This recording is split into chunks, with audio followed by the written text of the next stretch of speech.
Electron से। हमने बोला कि अगर मटेरियल पे एक लिमिट से कम वेवलेंथ हो तभी इलेक्ट्रॉन बाहर आते हैं, एक लिमिट से फ्रीक्वेंसी ज्यादा हो तभी इलेक्ट्रॉन बाहर आते हैं। हम इस बात को जज करते हैं एक्सपेरिमेंटल सेटअप जो हमने पिछली बार आपको दिखाया था। ये पूरी स्लाइड मैंने आपको दिखाई थी। और ये lambda naught F not depend करते हैं, लैम्डा नॉट को बोलते हैं थ्रेशोल्ड वेवलेंथ, एफ नॉट को बोलते हैं थ्रेशोल्ड फ्रीक्वेंसी। ये मटेरियल पे डिपेंड करते हैं। और हां सर, इलेक्ट्रॉन से तो बाहर आते हैं, तो लैम्डा नॉट कम हो, फ्रीक्वेंसी एफ नॉट से ज्यादा हो, या अपन ऐसा बोल सकते हैं कि पर्टिकुलर वैल्यू से एनर्जी ज्यादा हो। और हां सर, फोटॉन की, एक फोटॉन की एनर्जी, तो इलेक्ट्रॉन का बाहर आना फोटॉन की एनर्जी पर डिपेंड करता है, लैम्डा पर डिपेंड करता है, इंटेंसिटी पर डिपेंड नहीं करता, मटेरियल पर डिपेंड करता है। और हां सर, बात आपकी बिल्कुल सही है। मैंने ऐसा बोला कि जिन फोटॉन से इलेक्ट्रॉन बाहर ना आए, मतलब लैम्डा बड़ा हो लैम्डा नॉट से, लैम्डा बड़ा हो लैम्डा नॉट से, एफ छोटा हो एफ नॉट से, उन्हें मैंने बोला था नालायक फोटॉन्स। और जिनसे भाई साहब बहनजियों, जिनसे क्या हो इलेक्ट्रॉन बाहर आ जाए, वो मैंने कहे थे लायक फोटॉन्स। फिर मैंने आपको एक बात समझा कि इंटेंसिटी का रोल क्या है।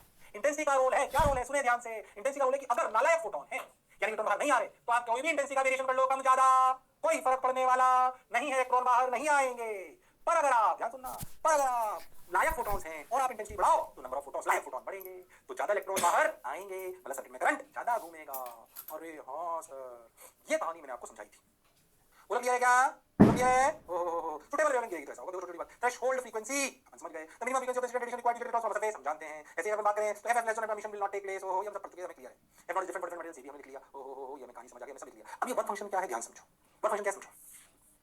मान लो कि ऐसे दो मटेरियल है, मटेरियल 1 मटेरियल 2, ठीक, आप समझे, फिर लाइट गिरी, आप समझो।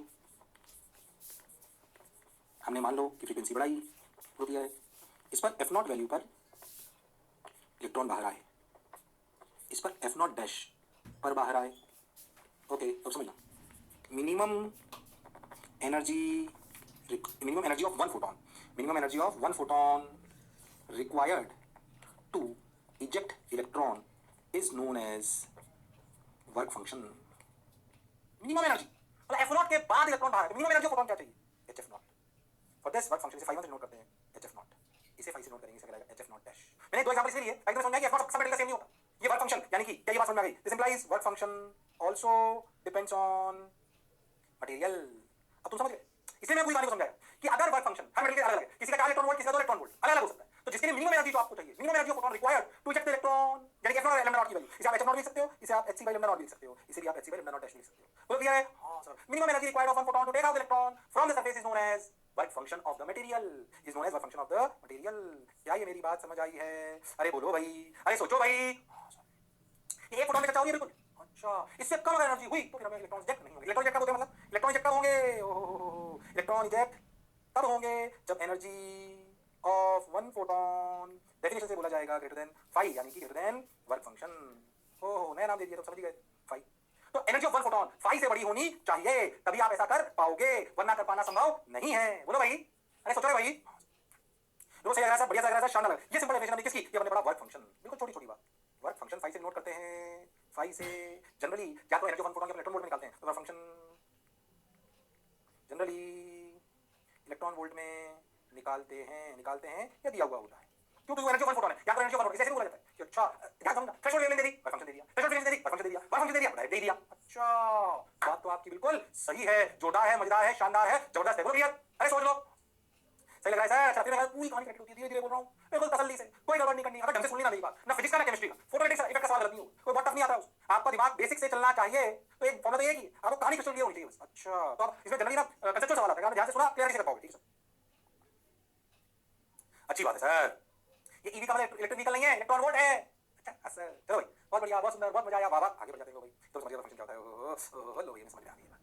फिर एक्सपेरिमेंट ऑफ जो मेरा no is of electrons takes place about the threshold wavelength respect to the intensity of light, हम लिख चुके हैं। Emission electrons depend on the frequency and wavelength. ओहो, the minimum frequency of not incident radiation required to eject electrons from the surface is known as threshold frequency, the maximum wavelength of the incident radiation required to eject electrons from the surface is known as threshold wavelength. इतना पढ़ चुके हैं ना clarity, मैंने बिल्कुल ढंग से भाषा में लिखा है, नोट को ये पीपीटी में बनते हैं ताकि और जब लिखते हैं तो फैलाती है। हां सर, बोलो भैया, ये बात हमें समझ में आ गई। Ejection of electrons depend on energy of one photon and not on total energy, मैं लिखा चुका हूं। हां, minimum energy of one photon required to take out electron from the surface is known as work function to that surface, अभी लिखा दिया। Work function threshold frequency and threshold wavelength depends on the metal surface. अरे हां sir, वैसे तुम जानते थे, लिख लो दोबारा। अरे हां, वर्क फंक्शन थ्रेशोल्ड वेवलेंथ, ये वो बोलो भैया, हम जब समझ गए ना, work function phi H C by lambda naught and H F naught, confuse मत होना, गिरा रहे एफ और लैम्डा, पर जो मटेरियल के लिए मिनिमम चाहिए उससे ये तीनों चीजें, ये किसकी प्रॉपर्टी बताऊं? H C by lambda naught H F naught किसकी प्रॉपर्टी बताऊं मेरे को? मटेरियल की इंटेंसिटी, जो लाइट गिरा रहे हो तो आपके हाथ में, ये मटेरियल की प्रॉपर्टी है। अरे हां सर, बात तो आपकी बिल्कुल सही है सर, जोरदार है सर। अब मैं आपको फील करा समझ, आप समझो ऐसा कैसे होता है, क्या होता है, क्या आप समझना चाहते हैं समझो। जो मैं बताया लाइव फोटॉन्स जिसमें मैं बताता हूं capital of electrons from metal surface are known as live electrons. वो लाइव फोटॉन्स जो नालायक होते हैं, अगर लाइव फोटॉन्स की बात करें तो फिर से अपन लिख सकते हैं f greater than f naught lambda less than lambda naught। Okay, जैसे नालायक की बात करें तो f less than f naught and lambda। एक बात दो तीन बार बोलो, क्लैरिटी आ जाएगी। और यहां ये लिख चुके हो तुम लोग, दोबारा नहीं जरूरत नहीं है। उसका कितने भी इंटेंसिटी चेंज कर दो उससे कोई फर्क पड़ने वाला नहीं है। बोलो यार, अरे सोच लो, अगर लाइव फोटॉन्स है, क्या है लाइव फोटॉन्स, हां सर, अगर लाइव फोटॉन्स है तो जैसे आप इंटेंसिटी बढ़ाओगे, समझ ये नहीं कहते ना। अब मान लो लाइव फोटॉन्स है, अब समझो, अब ऐसा समझो कि इंटेंसिटी आई कितनी थी, आई लाइट की आई की थी। मान लो ये था, मैं सीधा लिखता हूं, मान लेता हूं। तुम ऐसा समझो कि नंबर ऑफ फोटॉन्स, ऐसा मानते हैं एंगल अप्रॉक्सीमेटली 0, ठीक है, ऐसा। तो नंबर ऑफ फोटॉन्स का एरिया ए, ऐसा समझना, number of photons falling per second कितने, I A by H C by lambda. ये तुम जानते हैं पहले से। अरे हाँ, एक मिनट देखिए, अच्छा अच्छा, जो करंट है ना, करंट करंट मान लो करंट है आई, ओके, तो सोचो नंबर ऑफ इलेक्ट्रॉन्स जो यहाँ पहुंचेंगे is number of electrons ejecting. अरे हाँ सर, क्योंकि हमने इलेक्ट्रिक लगा रखी है। ओके सर, अब समझना, हमने लगा रखी, जितने यहाँ निकल रहे हैं वो पहुंच रहे हैं। तो नंबर ऑफ इलेक्ट्रॉन्स रीचिंग या नंबर ऑफ इलेक्ट्रॉन्स इजेक्टिंग या number of electrons reaching to collector plate constitutes the current, constitutes current. Okay, I क्या आई को लिखा जा सकता है, क्या करेंगे बोलो, आई क्या है, मान लो 2 एम्पीयर कितने इलेक्ट्रॉन पहुंचे पर सेकंड। तो number of electrons ejecting, number of electrons reaching क्या हुआ, आई बाई ई। अरे हाँ सर, ई से चालू इलेक्ट्रॉन। अच्छा, अगर हम सोचेंगे तो ये नंबर ऑफ फोटॉन्स फॉलिंग और आई बाई ई, हो, जितने फोटॉन गिरे क्या उतने इलेक्ट्रॉन बाहर आ जाने चाहिए, लाइव फोटॉन गिरे। हो, एक्सपेरिमेंटल ऑब्जर्वेशन क्या है सुने, एक्सपेरिमेंटल ऑब्जर्वेशन पता है क्या है, I by E is less less than I A lambda by H. हो, मतलब number of electrons ejecting is less less than number of like photons falling. मतलब आप ऐसा समझे, एक्सपेरिमेंटल ऑब्जर्वेशन मैंने नहीं कहा, फिर हम एक्सप्लेन करेंगे। अच्छा ऐसा हुआ होगा, ऐसा हुआ होगा, अच्छा सर बात तो आपकी बिल्कुल, अच्छा ऐसा हुआ होगा। अब सुनना ध्यान से, हमने क्या ऑब्जर्व करा कि मान लो 1 लाख लायक फोटॉन गिरे, मान लो कि 1 लाख लायक फोटॉन गिरे, तो हमने देखा कि शायद 100-200 इलेक्ट्रॉन बाहर आए। अच्छा, इससे कम हो सकता है, 1%, 2%, 0.1% भी हो सकता है। अच्छा, 1 लाख लायक फोटॉन गिरे, मतलब सारे लायक फोटॉन, क्या every like photon leads to electron ejection? नहीं, only some of the like photons will be able to eject electrons.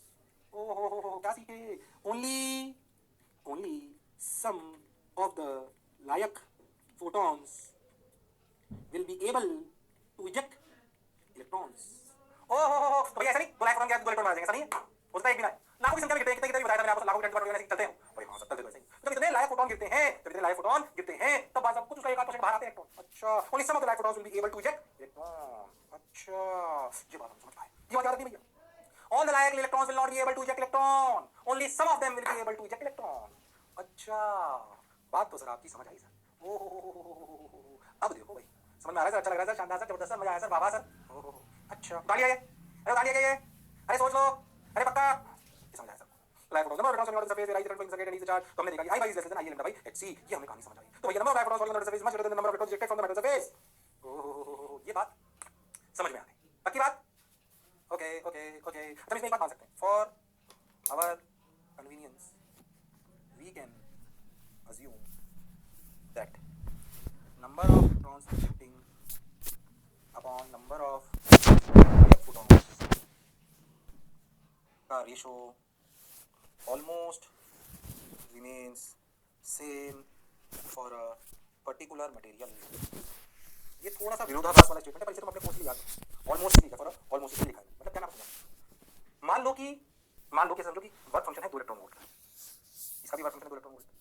मान लो कि इसमें एनर्जी ऑफ 1 फोटॉन है 4 इलेक्ट्रॉन वोल्ट, इसमें एनर्जी ऑफ 1 फोटॉन है 6 इलेक्ट्रॉन वोल्ट। ऐसे गिरे 1 लाख, 10,000 1 लाख, और मान लो इलेक्ट्रॉन बाहर आए 100, और अगर 6 इलेक्ट्रॉन वोल्ट के भी गिरे 1 लाख इलेक्ट्रॉन बाहर आएंगे 100। ये रेशो कांस्टेंट रहता है, कंफ्यूज मत हो, 2 लाख गिरते तो बाहर, ये सही बात 100% बोली, ऐसा तुम मान सकते हो, ये अजम्पशन है, अज्यूम, ठीक है, कि ये जो रेशो है ना, आप ऐसा मान सकते हो कि ये इंटेंसिटी ऑफ सॉरी लाइट जो गिर रही है उसकी वेवलेंथ पर डिपेंड करता है। वैसे सही बताऊं तो वास्तविकता में थोड़ा बहुत कर सकता है, पर ऐसा मान सकते हैं कि आपकी कोशिश कई बार ऐसा वाला है जिनमें मानकर सवाल सॉल्व कर लिया गया। ये बात ध्यान समझना, अच्छी बात बता रहा हूं मैं आपको, किताबों में लिखी होगी जनरली। अच्छा, ध्यान समझना, क्या माना कि किसी भी मटेरियल के लिए कितने इलेक्ट्रॉन बाहर आते हैं अपॉन कितने फोटॉन गिरते हैं, इनका रेशो लगभग कांस्टेंट रहता है। अब लाइट फोटॉन की एनर्जी से खास फर्क नहीं पड़ता, ये थोड़ी सी बात है, तो आप दिमाग में सेट है, कोई वैल्यू तो बहुत थोड़ी बोल धीरे बोल रहा हूं, एक ही बात को 4 बार पढ़ते चलो, समझते चलो, क्लैरिटी आएगी बहुत ढंग से, किसी किताब से नहीं आएगी, किसी नोट से नहीं आएगी, और ये सही होगा केमिस्ट्री में भी पक्के नंबर आएंगे। अच्छा, बात तो सर आपकी सही है सर, तो समझ आएगी बात। अरे सोच लो, अरे करो भैया से धीरे नहीं पढ़ा सकता, आप क्या की बात को अच्छे से कह रहा हूं, धीरे धीरे एक स्टेटमेंट को ऊपर नीचे आगे पीछे करके लिखा रहा हूं, नोट्स बना रहा हूं, किताब नहीं मिलेंगे आपको नोट्स। अच्छी बात सर, बढ़िया लग रहा है सर। ओ अब देख, हमने और क्या क्या ऐसा क्यों हुआ ये मैं समझाने का प्रयास करता हूँ कि सभी इलेक्ट्रॉन से फोटॉन बाहर निकले। अच्छा, हमने एक और बात ऑब्जर्व करी जो याद रखना है इस कहानी को सुनने से पहले, एक और एक्सपेरिमेंटल ऑब्जर्वेशन और we can say assumption verified by experiment। ऐसे हम assumption ले रहे हैं जो verified by experiment है जो हम कर रहे हैं। क्या one photon can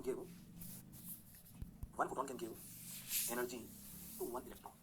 second, one electron can take energy to one photon। मतलब आप ऐसा समझे कि ये छोटे छोटे होते हैं ना, ऐसा नहीं हो सकता कि 5 इलेक्ट्रॉन वोल्ट का फोटोन है गया 2 इलेक्ट्रॉन को दे दिया डायरेक्ट, ऐसा नहीं हो सकता। या एक इलेक्ट्रॉन बैठा है 5 इलेक्ट्रॉन का फोटोन है, बोला रुक जाता हूं, हां एक और आन दो 2 ले ले, ऐसा नहीं हो सकता।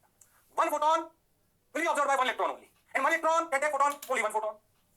ये बात याद रखनी है, एक्सपेरिमेंट की वेरीफाइड भी और सही भी है जो हमने ध्यान रखनी है। बस फिर से समझो, एक इलेक्ट्रॉन आया अपनी एनर्जी का तो नहीं कर सकता तो फोटोन ही नहीं होता, स्मॉलेस्ट बिट होता उसकी। ओए हां, ऐसे इलेक्ट्रॉन ऐसे नहीं कि एनर्जी आई ओए ओए ओए ओए ऐसे बैठा चुपचाप एनर्जी दबा ली अपने अंदर, नहीं सोच के देखो जो फोटोन की एनर्जी होती है इलेक्ट्रॉन की एनर्जी में बढ़ जाती है। ओए हां सर, इलेक्ट्रॉन की एनर्जी में बढ़ जाती है, और चुपचाप बैठा है वो दौड़ने लगता है एनर्जी ओए तो एनर्जी खत्म नहीं हो जाती। अच्छा सर, वो दौड़ने लगता है ओ हो अरे वो दौड़ने लगता है तो जब तक खत्म नहीं होती तब तक दूसरा फोटोन लेता है, समझिए तब तक दूसरा फोटोन नहीं लेता। आप इस बात को समझिए, जानिए, पहचानिए।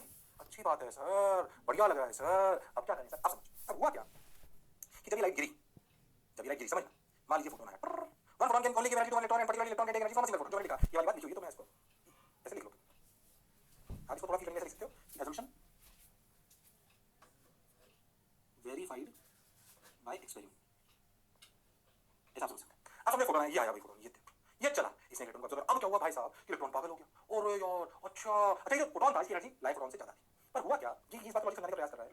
आप ऐसा समझे, पहले ऐसा मानना चाहिए कि फाई यानी कि work function is the energy required to come out from surface. आप ऐसा समझें कि इलेक्ट्रॉन को अगर इस सरफेस से बाहर आना है तो फाई मिनिमम एनर्जी चाहिए। अगर वो बिल्कुल सरफेस पे आ गया एकदम और किसी से टच नहीं तो उसे सरफेस से बाहर आने के लिए फाई एनर्जी चाहिए, जिसे आप वर्क फंक्शन बोलते हो, जिसे आप क्या बोलते हो, वर्क फंक्शन। अच्छा अब समझो, इस कहानी समझने में क्या बोला कि फोटोन मान लो आके अब्जॉर्ब हो गया। अच्छा इसकी एनर्जी फाई से ज्यादा थी मान लिया, पर क्या हुआ कि जब ये किसी और उससे टकराया, यहाँ आके टकराया तो इसकी एनर्जी, जिस इलेक्ट्रॉन की एनर्जी ई डैश ई से कम हो गई, पर अभी भी मान लो कि ई डैश तो कम हो गई, तो मान लो कि फाई से ज्यादा है। अब समझो, फिर ये यहाँ आया और मान लो फिर किसी से टकराया, टकराने पर उसकी एनर्जी कम हो रही, फिर इसकी एनर्जी मान लो ई डैश हो गई, ई डबल डैश। अब मान लो कि एनर्जी ई डबल डैश हो गई, अब ये एनर्जी ई से भी छोटी है और आप ऐसा मानो कि एनर्जी फाई से भी छोटी है। अब ये इलेक्ट्रॉन यहाँ पहुंचा, जब ये यहाँ पहुंचा तो इसकी एनर्जी ई डबल डैश थी which is less than phi, will not eject. यानी कि तुम ऐसा समझो कि इलेक्ट्रॉन को क्यों, अगर 1 लाख फोटोन गिर रहे थे लायक तो सारे हर 1 लाख लायक फोटोन से इलेक्ट्रॉन बाहर नहीं आ रहे, क्योंकि अंदर ही टकरा के एनर्जी खत्म कर लेते, सरफेस पे आने से पहले उनकी एनर्जी फाई से कम हो गई तो बाहर नहीं आएंगे। अच्छा इसका आंसर है कि why less number of electrons of ejecting as compared to like photons falling. उसका आंसर है because maximum of the electrons lose their energy in internal collisions with the other elements या with other nucleuses such that when they comes to the surface they have energy less than the work function and they will not come out। ओह बात तो sir आपकी अच्छी लग रही है, बढ़िया लग रही है, शानदार लग रही है, जबरदस्त लग रही है, मजा आ रहा है। सवाल समझो, सवाल क्या था, why number of electrons is less than number of photons falling, light photons। Answer है because after absorption of photon electron can experience collision with other charges and lose their energy, and it might possible and it might be and it is very likely that when they reach surface their energy is less than phi and they will not be able to eject। ओह अब समझ आया क्यों 1 लाख लायक photon गिरते हैं तो 200 200 या 25 50 बाहर आते हैं, क्योंकि बहुत कम ऐसा हो पाता है कि टकरा एक कुछ बहुत टक्कर हुई और भाई साहब इलेक्ट्रॉन निकल गया खड़ाक सरफेस से बाहर आ गया। पूरा समझ में आया? हां सर बात तो समझ आया क्यों होता है, उसका लॉजिक ये दिया गया जो मैंने आपको समझाया। फिर कह रहा हूं भाई साहब धीरे धीरे पढ़ा रहा हूं, बढ़िया शानदार जानदार जबरदस्त, गड़बड़ बिल्कुल करने की जरूरत नहीं है। बोलो क्लियर? अरे सोच लो, सही से लग रहा है सर, बढ़िया लग रहा है सर, शानदार सर, जबरदस्त सर, मजा आया सर, वाह वाह सर, हां समझ आ रहा है, बढ़िया चल रहा है, अच्छा लग रहा है, पक्की बात। अब सुनो, अच्छा ये बात तो समझ आ गई सर, क्लियर है? फील आई इस बात की, लॉजिक भी हमें समझ में आया। इलेक्ट्रॉन से कम होते जाते हैं, एनर्जी कम होते जाते हैं, एनर्जी को lose energy transfer some of their part of energy to the part. अच्छा हां सर हमें बात समझ में आ गई। ओहो अब क्या करें देखो, अब कहानी ना फिर तो समझ में आया तुमको, कहानी समझ में आया जैसे। हां sir electron can only come out of the metal surface when the energy remaining after multiple collisions inside the metal is greater than the work function. ये समझ आ गया ना, पूरी कहानी सोच तरीके हमें कुछ गड़बड़ करने की जरूरत नहीं है। अरे पक्का अच्छा लगा, बढ़िया लगा सर, शानदार सर। अगर तुम बहुत ध्यान से देखो तो इसका मतलब जैसे समझो कि इस कहानी से रिलेट करो आगे जो मैं कहना चाह रहा हूँ, तुरंत मैं नई साइड में ढूंढ सकता हूँ, ध्यान से देखो। तुम इसको समझने का प्रयास करो कि मान लो ये सरफेस है, ठीक। अब ये जो एनर्जी ऑफ वन फोटोन है ई, ये ग्रेटर देन वर्क फंक्शन है, बिल्कुल सही। तो मान लीजिए कि यहाँ पे एक इलेक्ट्रॉन था जिसको ये फोटोन मिला और इसकी एनर्जी ऐसे हो गई। अब समझो, मान लो कि यहाँ से इलेक्ट्रॉन बाहर आए, सम इलेक्ट्रॉन्स कम आउट होते। आप समझ लो, कंफ्यूज हो। मान लो कि एक फोटोन की एनर्जी, किसकी, एक फोटोन की एनर्जी, लाइट फोटोन की एनर्जी 5 इलेक्ट्रॉन वोल्ट थी, और कहानी सुनाता हूँ, मान लो कि ई की वैल्यू 5 इलेक्ट्रॉन वोल्ट और वर्क फंक्शन 3 इलेक्ट्रॉन वोल्ट। अब सोचो, जब फोटोन ने इलेक्ट्रॉन ने एब्जॉर्ब करा, फोटोन की एनर्जी 5, अच्छा सरफेस से बाहर आने की चाहिए 2, सॉरी 3, तो बची कितनी, 2। जब इलेक्ट्रॉन बाहर आएंगे उन सबकी एनर्जी क्या, इसका मतलब ये क्या समझा जाएगा, इसका मतलब जो सारे इलेक्ट्रॉन्स बाहर आएंगे उनकी एनर्जी 2 इलेक्ट्रॉन वोल्ट होगी। ये फॉल्स है, क्यों?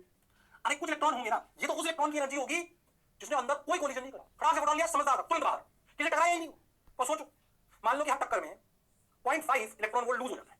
अब हो सकता है ये वाला इलेक्ट्रॉन है ना, ये वाला, इसने एक भी टक्कर ना करी हो, तो एनर्जी कितनी, 2 इलेक्ट्रॉन वोल्ट। अच्छा, इसकी इसने मतलब एक टक्कर कर दियो तो 0.5 लूज हो गया, 3 बाहर निकलने में चला गया, बचा कितना, 1.5। इसने 2 टक्कर करी हो तो इसने कितना, 1, उसने 3, 4, 4 टक्कर के बाद तो आ ही नहीं आएगा। जिसने 4 टक्कर से ज्यादा अंदर कर ली, बस सोचो जो इलेक्ट्रॉन्स बाहर आए, एक्सपेरिमेंटल ऑब्जर्वेशन क्या है, electrons those come out have different kinetic energy. उनकी काइनेटिक एनर्जी इलेक्ट्रॉन्स की अलग है, किसी किसी हमने अंदर अलग टक्कर। हां, ये बात सब में कॉमन थी कि भाई 1 लाख फोटॉन के 1 लाख में से 100 बाहर आए, तो जो 100 बाहर सबकी काइनेटिक एनर्जी अलग है। तो क्यों, क्लीन 100 ने अंदर टक्कर अलग करी है, अगर अंदर टक्कर अलग करी है तो वैसे इलेक्ट्रॉन की काइनेटिक एनर्जी अलग होगी।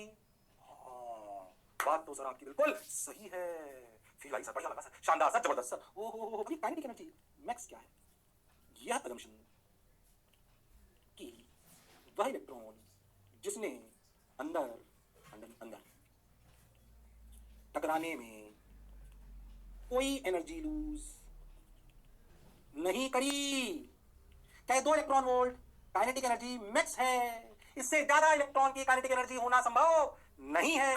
हाँ सर, बात तो आपकी बिल्कुल सही है। अरे बोलो भाई, so what is kinetic energy max? सोच देख, ई एनर्जी गिरी माइनस वर्क फंक्शन, ये रहा। अब इस क्वेश्चन को समझ, kinetic energy max equal to E energy गिरी माइनस वर्क फंक्शन, और यू कैन राइट ई जो एनर्जी ऑफ वन फोटोन, आप ऐसे लिख सकते हो, energy of one photon equal to work function plus kinetic energy maximum, यानी कि ध्यान समझो, तो E equal to 5 plus kinetic energy max, याद रखना ये मैक्सिमम पॉसिबल है। तो ध्यान से देखो, electrons those are coming out, their kinetic energy lies between 0 to kinetic energy max. And what is kinetic energy max? E equal to 5 plus, ध्यान समझो, what is kinetic energy max? Is E minus 5. What is E? E can be written as, ध्यान समझो, इस फॉर्मूले कैसे लिख सकते हैं, hc by lambda equal to E की वैल्यू ये होगी ना, E equal to 5 plus kinetic energy max, या फिर hf equal to 5 plus kinetic energy max। अच्छा सोचो, 5 को क्या लिख सकते थे आप, lambda नॉट, सोचो तो इक्वेशन को कैसे लिख सकते हैं, कंफ्यूज बिल्कुल, वैसे लिख सकते हैं hc by lambda not, sorry hc by lambda, confuse मत होना, lambda वो जिस लाइट का गिर रहा है, 5 को लिख सकते हैं hc by lambda naught plus kinetic energy max, या फिर hf जो लाइट में गिरी, hf नॉट जो मेटल की प्रॉपर्टी है, threshold wavelength, kinetic energy max. इन इक्वेशंस को समझकर फील करने का प्रयास करिए, नोट्स बनाते जाइए, लिखते चलिए, कुछ मत छोड़िए। मैं भी पूरा पूरा लिख रहा हूं क्योंकि अगर थोड़ी सी गड़बड़ करी तो फिर ये कहानी आपको समझ नहीं आएगी। अरे बोलो भाई, अरे सोचो भाई, बात तो आपकी बिल्कुल सही है, जोरदार, मजेदार, शानदार, जबरदस्त। बोलो यार, अच्छा लगा है सर, उतारो इसको, इसको कहानी बनाते हैं। ये सही मैथमेटिकल फॉर्मूला है, इसे ग्राफ बनवा लेते हैं, इसी पे सवाल ज्यादा आते हैं। बाकी सवाल आएंगे जो मैंने कहानी की जैसे थोड़ा तो थ्योरी क्वेश्चन कलेक्ट होते हैं, इसमें थ्योरी काफी चीजें आती हैं और सब कनेक्टेड है एक से एक से, धीरे धीरे उसको समझते चलेंगे तो फील आती जाएगी। बोलो भाई, अरे सोचो भाई, बढ़िया सर, शानदार सर, जबरदस्त सर, कह रहा हूं, ढंग से पढ़ लोगे ना केमिस्ट्री में ना फिजिक्स में सवाल गलत नहीं होंगे, तो बच्चे गलत कर देते हैं, समझ नहीं आता, कंसेप्चुअल क्लैरिटी नहीं होती, तो गलत सवाल गलत करेंगे, इसमें क्या वाली बात, और कंसेप्चुअल क्लैरिटी है तो नहीं करेंगे। गाड़ी का ये मैंने लिख दिया, ये फ्रीक्वेंसी, यहां पे ये v जो है फ्रीक्वेंसी से डिनोट होता है, kinetic energy max equal to half of mv square max. Okay ठीक है, तो समझते हैं, काइनेटिक एनर्जी मैक्स मतलब क्या हुआ, हाफ mv स्क्वायर मैक्स मतलब मैक्सिमम स्पीड। हां सही, समझ में आता है क्या काइनेटिक जानते हो आप mv स्क्वायर? नहीं सर, कैसी बात करते हो आप?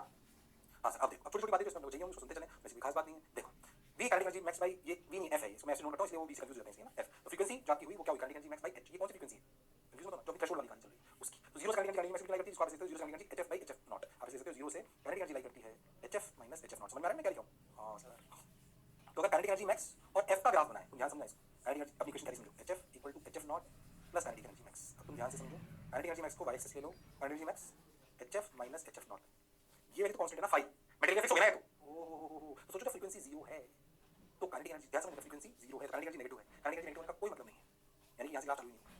ध्यान समझो जब f की वैल्यू f0 से बड़ा होगा तभी रिएक्शन होगा, ये possible when f should be greater than f0, मतलब ग्राफ स्टार्ट तब होगा जब f की वैल्यू f0 हो, यानी कि जब f से बड़ी f0 है तो काइनेटिक एनर्जी मैक्स और hf f में y बराबर mx प्लस c टाइप कुछ है, देखो ग्राफ से स्ट्रेट लाइन, समझ ही नहीं आया। f बढ़ाते जाओ f0 से काइनेटिक एनर्जी मैक्स बढ़ती जाएगी, सिंपल। ये ग्राफ एग्जाम में आ चुके हैं, पता होना चाहिए f0 क्या है, थ्रेशोल्ड वेवलेंथ, इससे कंपनी का कोई ग्राफ नहीं, इसको अगर पीछे प्रोजेक्ट करें अगर मैथमेटिकली देखना है तो वैल्यू आएगी, पर उसका कोई सिग्निफिकेंस नहीं है, बोलो क्यों, इस ग्राफ को बताइए क्यों, क्योंकि f लेस देन f0 तो इलेक्ट्रॉन रिजेक्ट ही हो रहा है, काइनेटिक एनर्जी का क्या मतलब, काइनेटिक एनर्जी का कोई मतलब नहीं है।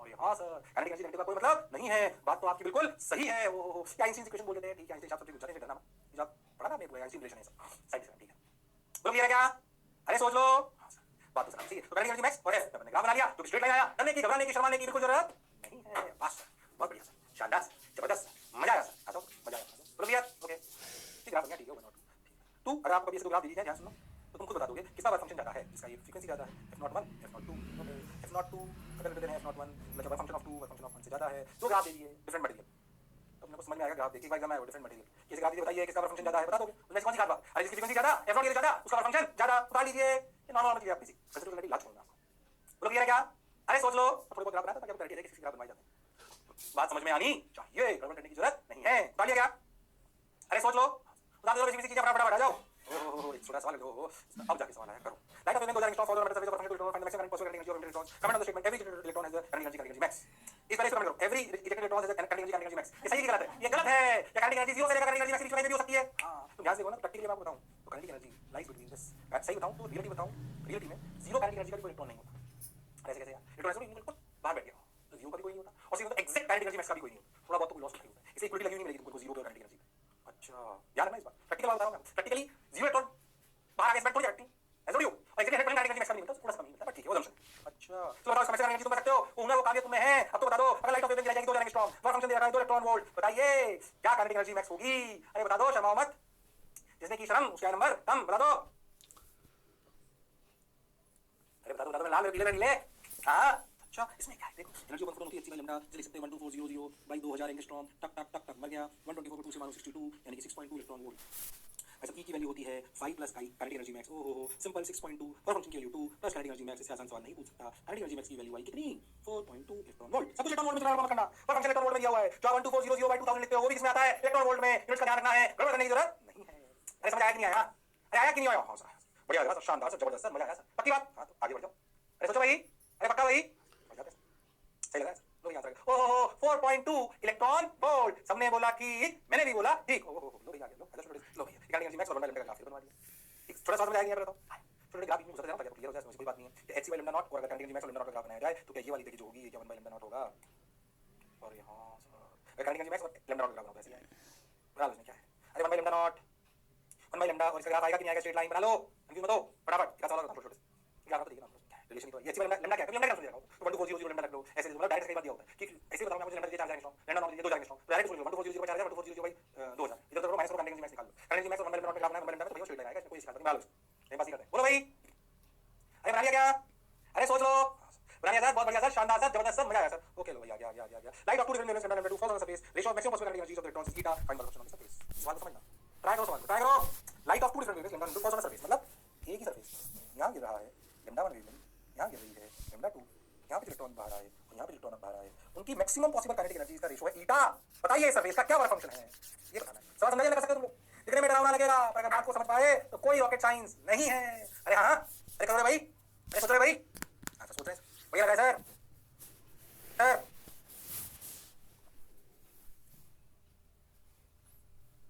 अरे बोलो भाई,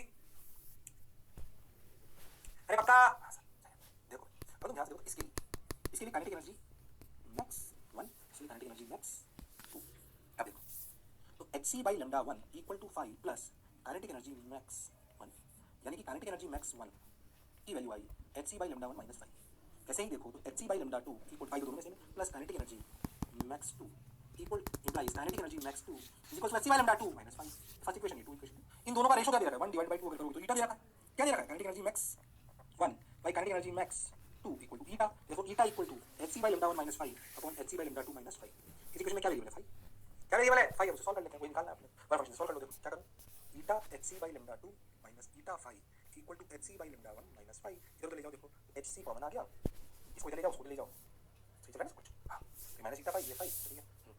इसको चलिए एच सी कॉमन आ गया, eta lambda two minus one by lambda one equal to five eta minus one, तो फाइव की वैल्यू आई H C by eta minus one eta by lambda two minus one by lambda one. ठीक है, calculation की कहानी समझ में आनी चाहिए। देखो तो, अरे हाँ sir, H C by minus eta one by lambda उल्टा कर दिया, ठीक है बोलो क्लियर है क्या? जो पढ़ा जो समझा बिल्कुल सही है। अरे हाँ सर, मेन बात की अब देखो सही बताऊँ, ये बहुत टफ बुक की टफ सवाल में टफ क्या है, कुछ भी नहीं, कहानी आपको समझ में आनी चाहिए, गड़बड़ बिल्कुल करने की जरूरत नहीं है। सही लगा है सर? अच्छा लगा है सर? अब क्या करें सर? कुछ मत करते चलो, पढ़ते चलो, देखो रे भाई, वाह रे भाई, मजा आ रहा है भाई, उठाइए गए क्राफ्ट लेता है, लेता है, थोड़ी मैंने आपको अच्छे से क्लियर कराई है, दिखाते चलो आगे परेशान मत हो। बोलो पक्का? अरे क्लियर? मैं बताऊं तो नहीं? हो गया समझ आ गया, चलो बताओ अभी अच्छी बात है, ध्यान से ध्यान सुनो। लाइट ऑफ फ्रीक्वेंसी एफ और 2f, ठीक ठीक, v और 2v या xi और 2xi जो आपको मानना मान लो, first order surface maximum possible energy k m k dash respectively, what is the relation of k m k dash light of frequency on a surface, surface same है। अब options को समझो आप, अगर हमने फ्रीक्वेंसी डबल कर दी, अगर हमने फ्रीक्वेंसी डबल कर दी, क्या कर दी? डबल, तो क्या काइनेटिक एनर्जी का क्या हुआ? k डैश का दोनों लायक है, ये बात आप मान के चलो। क्या बोल रहा हूं मैं आपको? hf इज ग्रेटर देन 5, ये तो आपको क्लियर है, जैसी बात है 2hf is also greater than 5, मतलब दोनों f भी लायक फोटॉन्स बनाता है और 2f भी लायक फोटॉन्स बनाता है।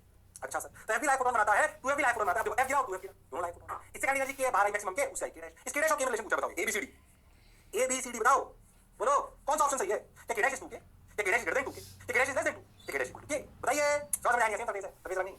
अच्छा सर, सरफेस सेम है, अगर सरफेस सेम है तो मुझे ये बताइए कि अगर सरफेस सेम है तो फटाफट से बताइए कि भैया k और k डैश में क्या रिलेशन है? तो बताइए k और k डैश में क्या रिलेशन है? गड़बड़ बिल्कुल करने की जरूरत नहीं है। बहुत बढ़िया, बहुत सुंदर, ये बात तो तुम्हारी सही है, परफेक्ट है, जोरदार है, मजेदार है, शानदार है, जबरदस्त है। अरे पक्की बात, अरे सोच लो, चलो देखिए, अगर तुम यहाँ देखो इसमें क्वेश्चन क्या लिखेंगे, hf equal to 5 plus k, इसमें क्या लिखेंगे 2hf equal to 5 plus k dash, ये 2 ये 1। अब ध्यान से अच्छे से, अगर तुम 2 सॉरी ये 1 को 2 उल्टा करो ना, इसे 1 मानो, इसे 2 मानो, देखो अगर तुम 2 माइनस 1 करो तो बचा क्या? hf इक्वल टू 5 ही बच जाएगा, क्या बचा? k डैश माइनस k, तो k डैश की वैल्यू क्या आई? k dash equal to k plus hf। हो, अब ये कैसे पता पड़ेगा? क्यों hf बराबर थोड़ी है, hf k थोड़ी है, hf तो k नहीं है सर। बात तो आपकी सही है, ये समझ में आई k डैश और k में रिलेशन, ये बात तो समझ में आई k डैश k से ज्यादा है, तो समझ आ रहा है, मैं जुड़ गया। तुझे एग्जांपल लेके बताता हूं, ध्यान से सुनना, बात समझ आई क्या? ध्यान से देखो कि मान लो ये hf की, मान लो कि hf की वैल्यू 5 इलेक्ट्रॉन वोल्ट है, ओके हां सर, hf की वैल्यू कितनी है? 5 इलेक्ट्रॉन वोल्ट। अच्छा तुम एक बात समझो, एक बात ध्यान से समझना, hf की वैल्यू कितनी है? hf की वैल्यू है 5 इलेक्ट्रॉन वोल्ट, तो 2hf की वैल्यू कितनी है? 10 इलेक्ट्रॉन वोल्ट। मान लो कि वर्क फंक्शन है, मान लो कि वर्क फंक्शन है, ऐसे डेटा लेके बताता हूं, मान लो कि वर्क फंक्शन है 2 इलेक्ट्रॉन वोल्ट, तो इसमें भी 2 इलेक्ट्रॉन वोल्ट, इस वाले केस में k कितना? 3 इलेक्ट्रॉन वोल्ट, इसके लिए k कितना? ध्यान से देखो 10 मैंने तो 8 इलेक्ट्रॉन वोल्ट, ध्यान से देखो तो डबल से ज्यादा हो गया। अरे हां, बात तो आपकी सही है, बोलो क्लियर? हां सही लगा। अब सोचो मैं hf के लिए ले लूं, अभी तो ध्यान समझना, मैंने i के लिए 2 इलेक्ट्रॉन वोल्ट, hf के लिए 5, तो इसमें के लिए 3 इलेक्ट्रॉन वोल्ट, मैंने यहां पे 2hf के लिए कितने हुए? 10 इलेक्ट्रॉन वोल्ट, 5 तो 3 इलेक्ट्रॉन वोल्ट, k के लिए कितने हुए? 8। ध्यान दो इस वाले k डैश के लिए, इसमें देखो k डैश के लिए 8 से ज्यादा हो गया, सोचो hf के लिए मैं कह रहा हूं 3 इलेक्ट्रॉन वोल्ट, तो k के लिए कितनी हुई? 1 इलेक्ट्रॉन वोल्ट। अरे हां, अगर ये 3 है तो कितना? 6, अगर वो अच्छे 6 में से फिर 2 गया तो कितना बचा? कंफ्यूज होता, ध्यान सुनना अच्छे से, डेटा सेट लेके बताओ ताकि आपको समझ में आ जाए। hf की वैल्यू 5 की जगह 3 ले लो, तो k के लिए कितनी हुई? 1। अब सुन, अगर आप इसकी वैल्यू 1, k के लिए होगी 1 और आपने लिया 3, तो 3 का कितना हो गया? 6, तो 5 कितना? 6 में से 2 गया फिर कितना बचा? 4, क्या फिर से 2 के से ज्यादा हो गया?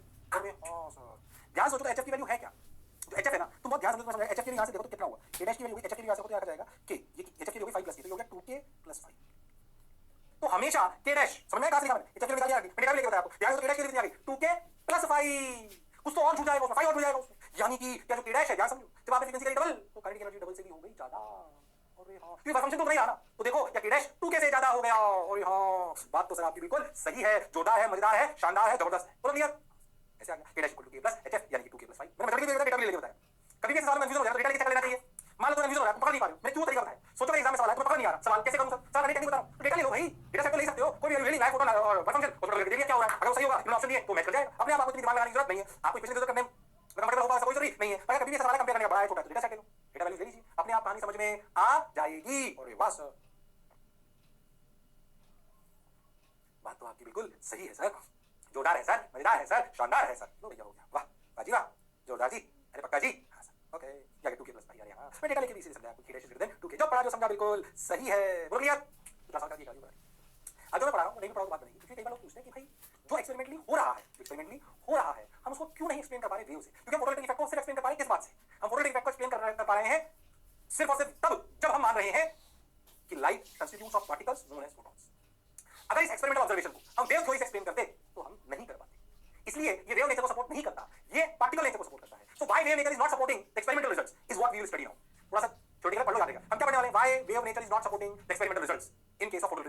We will study now. यहां पे देख सकते हो wave theory failure in what, in photography. Okay sir, what your point sir?